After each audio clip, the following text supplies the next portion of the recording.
எத்தனை பேருக்கு தெரியும்னு தெரியல. நயாகரா நீர்வீழ்ச்சியில் உள்ள நுழைஞ்சிங்கன்னா நல்வரவுன்னு தமிழ் எழுதி போட்டிருக்கோம். ஜப்பானிய பல்கலைக்கழகத்தில் நான் பார்த்ததை பதிவு செய்கிறேன்.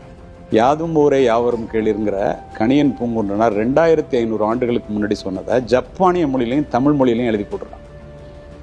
கிறிஸ்தவர்களினுடைய புனித தலமான ஜெருசலேம் ஒலிவமலையில் கிறிஸ்துவனுடைய 10 கட்டளைகளை உலகத்தில் உள்ள மொழிகளில் 23 மொழிகளை தேர்வு செய்து அதை எழுதணும்னு கல்லில் செதுக்கிறான்.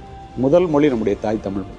மகாத்மா காந்திக்கும் டால்ஸ்டாய்க்கும் உறவு இருந்தது, கடித உறவு இருந்தது. நீங்கள் சொன்ன அன்பு, கருணை, காதல்னா இதெல்லாம் அவர் மகாத்மா காந்தி படித்து ரொம்ப அதை பற்றி வியந்தவர். கல்கட்டா விமான நிலையத்தில் டால்ஸ்டாய் முதல் இந்தியாவுக்கு வரும்போது போய் பார்க்க போகிறார்.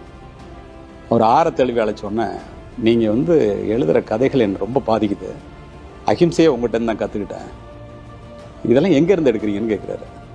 இந்தியாவில் தென் தமிழ்நாட்டில் திருக்குறள் எழுதின திருவள்ளுவனுடைய திருக்குறள் இருந்தானே எடுக்கிறேன் அப்படின்னு வியந்து போன அவர், என்ன இப்படி சொல்கிறீங்க அப்படின்னா, என்ன செய்தாரை ஒருத்தல் அவர் நானும் நன்னையும் செய்து விடல் தான் மகாத்மா காந்திக்கு டால்ஸ்டாய் எழுதினதன் மூலமாக அகிம்சையே கற்றுக் கொடுத்துக்கிறாங்க.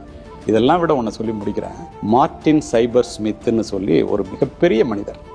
அவர் இந்த தமிழ் மொழியில் ஆய்வு பண்ணுறவர். உலக மொழிகள் எல்லாத்தையும் ஆய்வு பண்ணிட்டு தமிழ் மொழிக்கு வர்றாரு.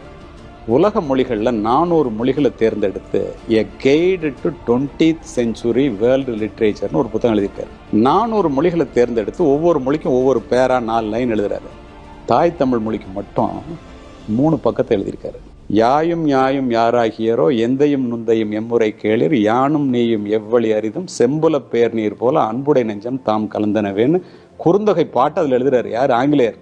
அதை குறிப்பிட்டு அவர் என்ன சொல்றாரு, இந்த சங்க பாடல்கள் ஒரு இலக்கிய நயம் மட்டும் இல்லை, ஒரு கவிதை நயத்தோடு இருக்கு, உலகத்தில் இதை மீறின மொழி எதுவுமே இல்லைன்னு சொல்லிட்டு 3 பக்கத்தை எழுதுறாரு. தாய் தமிழோட சிறப்பை வெளிநாட்டுக்காரன் தெரிஞ்சு வச்சிருக்கும் போது நம்ம அதை செய்யலைன்னா ஒரு மொழி அழிஞ்சிச்சுன்னா ஒரு இனம் அழிஞ்சிரும், நமக்கு அடையாளமே இல்லாமல் போயிடுவோம்.